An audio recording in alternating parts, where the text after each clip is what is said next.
Sudan में ton से ज़्यादा खुराक जो 20 लाख लोगों के लिए एक महीने की ग़िज़ा है वो बस गोदामों में पड़ी सड़ रही है। इसमें दालें, चावल, गंदम ये तमाम चीज़ें शामिल हैं। ट्रंप की 90 दिन की ये जो पाबंदी है ख़त्म होने तक कुछ अशिया की मियाद ख़त्म भी हो जाएगी, वो एक्सपायर हो जाएंगी।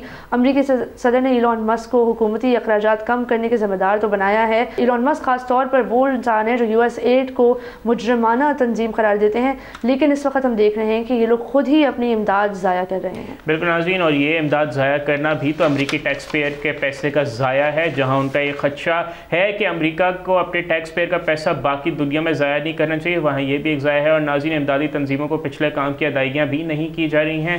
4 ठेकेदारों ने बताया कि US एड उनके $100 मिलियन से ज़ायद वाजिबुल अदा हैं। एक ठेकेदार का कहना था कि सदर डोनाल्ड ट्रंप की तकरीब हलफबरदारी से पहले मुकम्मल किए गए काम की भी अदायगी नहीं की गई। इमदादी तंजीमें कह रही हैं कि जब तक पिछली अदायगियाँ नहीं होंगी वो काम दोबारा शुरू नहीं कर सकती।